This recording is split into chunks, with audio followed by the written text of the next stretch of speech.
And this is all part of a growing trend of cyber criminals preying on local government infrastructure. And for more now on the efforts to try to keep cities cyber safe, we're joined by Vivek Bhandari, Chief Cybersecurity Strategist at Embryville-based Tanium. Thank you so much for being here. We are seeing more local governments targeted. What is it? Why are their systems? What is it about their systems that makes cyber attacks so difficult to combat? Yeah, well, Heather, Alex, thank you for having me on. This is truly unfortunate, and we see this thing unfortunately happening at an increasing frequency where our government systems are getting increasingly targeted, not only by the cyber criminals that are financially motivated and using ransomware as a way to sort of get in, lock up the assets and extort money, but also our government systems and organizations have to deal with even more sophisticated nation-state actors, right? These are attackers from other nations that are not necessarily friendly towards the United States and are looking at every opportunity to disrupt and destabilize our systems. Now, why the government systems? Well, our government systems, more than anybody else, are always stretched quite thin in terms of resources and budgets, right? Obviously, a lot of the focus of the government is to focus to service our citizens. And, when you have things like cybersecurity, which require a lot of investment, a lot of headcount, it becomes a lot more challenging for our government systems to handle that. All right. So as we see the frequency and the scale of these cyber attacks on government agencies increasing, what steps can these agencies take to make their systems less vulnerable?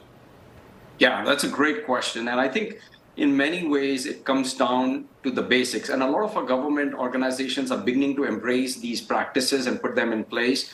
But some of these are going back to the basic cyber hygiene practices, which is keep all your systems, whether it's the systems where all these applications are installed and are accessible by the networks, or the user systems, right? Whether it's the desktop devices, the laptops, the mobile devices that are being used, to keep these up to date. It's a very simple practice, but very, very effective, right? So keeping all your systems patched and up to date, because with all these systems and all the software that we have, there are constantly new weaknesses, or what we call as vulnerabilities, that are being discovered.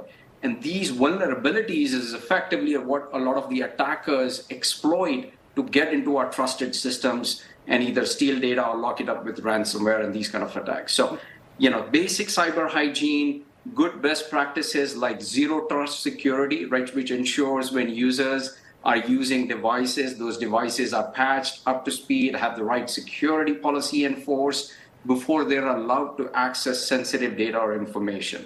That's another good one, right? When you think about identity and authentication, multi-factor security is another good one, right? Good phishing prevention. So it goes down to some of these fundamentals, but in many ways, the analogy I like to drive is, think about our homes, right? And every once in a while, you'll have unwanted guests, like even it's insects, flies, rodents that can get inside the house. And they're leveraging these little holes, doors, tiny cracks here and there to sort of get in. And the more we can identify these and close them up, it'll make it that much more harder for these attacks to be successful. Yeah, unfortunately, both the cities of Oakland and Hayward were not able to do that. Take us behind the scenes in just a few seconds that we have left as to what might be going on. What might Hayward city officials be doing right now to try to get this matter resolved?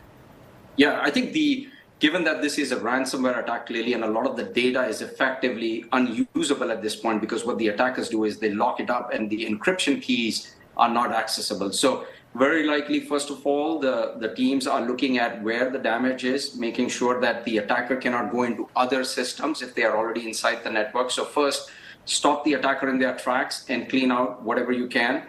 And second, hopefully, if you have data put up in the backup, restore your systems from the backup data and bring the systems back online once you've restored the data and once you have ensured that your networks have been cleaned out of the attackers. All right. Vivek Bhandari with Tanium. We appreciate the time today and the insight. Thanks for coming on.